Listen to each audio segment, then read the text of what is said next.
The side of the Utah wasn't as steep as the deck had been, but Stanley and I slipped and slid down the wet, slimy hole on our behinds. The battle still raged around us, overwhelming my thoughts, but I was more alert now, less in freeze mode and more in flee mode. I didn't need Brooks or Stanley telling me to move. I had to get home, had to find my parents and Jenny. I looked back over my shoulder and saw Brooks following us over the side, but then he was quickly lost in the smoke. Another Zero burst from the darkness, machine guns blazing, and Stanley and I curled up into balls as bullets pinged around us. When the plane disappeared, Stanley and I got back up fast and kept scooting toward the water. "What madness is this?" Stanley said. He was trying to use his comic book voice, but it came out strained. "Why are our two plucky heroes cutting up their butts on the bottom of a battle wagon as Japanese planes wreak havoc on the American Armada?" It was madness. What was Stanley and I doing here? Not just visiting the Utah, but living on Ford Island, living in Hawaii. Why weren't we safe back on the real mainland in the United States, far away from this danger? "Frank, wait!" Stanley said, stopping mid-scoot on the hull.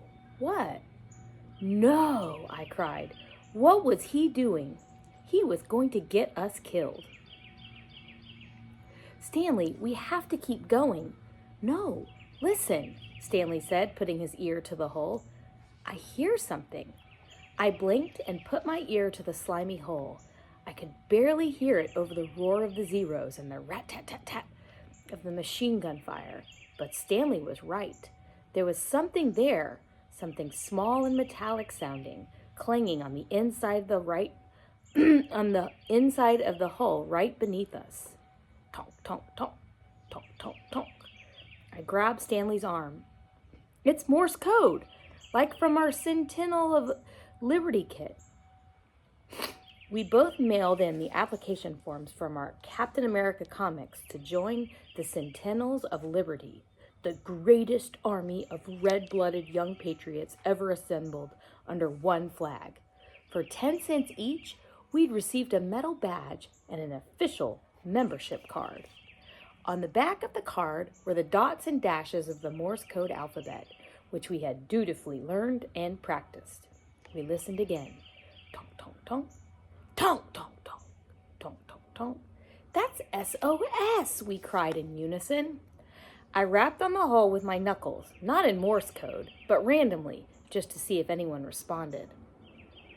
Almost immediately, more tonking rang through the metal wall, frantic and urgent. "There are sailors trapped inside the ship," I said. "We gotta help," said Stanley. He looked around desperately. There were no windows or doors or hatches, just solid metal.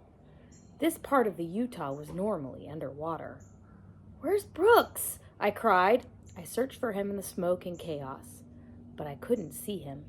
The frenzied tapping from inside continued, and Stanley and I looked at each other helplessly. We would need the strength of Captain America himself to get through that hull. "Stanley, we have to leave them," I said sadly. "No, there has to be something," Stanley said. An explosion threw a tower of water into the air that splashed down and drenched us. I grabbed Stanley by the shirt and pulled. "We have to go," I told him. "There's nothing we can do." Stanley finally relented and let me drag him away. As we scooted the rest of the way down the hull, I tried not to think about the men trapped inside the Utah, which of course meant that all I could think about was the men trapped inside the Utah. Had they closed an interior hatch to get away from the rising water and sealed themselves in with only that air to breathe? Or was the rising water even now in their compartment as the ship continued to founder? I imagined the sheer terror of being in a tiny room as water flooded in. Treading water as the air got thinner, the walls, the water closing in, nowhere to go, no air to breathe. Grasping for a screwdriver, a wrench, anything, and banging desperately on the hull, in the hope that someone might hear me. And then a response. 2 boys sliding down the hole outside, hearing and knocking back, and then nothing. They're gone again, and the water is rising, and the hole is getting closer, and no one is coming to save me. "Frank!" Stanley cried. "Frank, jump!"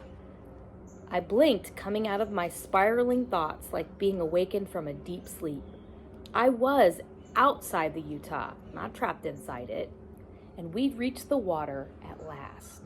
Stanley stood to jump into the harbor when suddenly the Utah shuddered.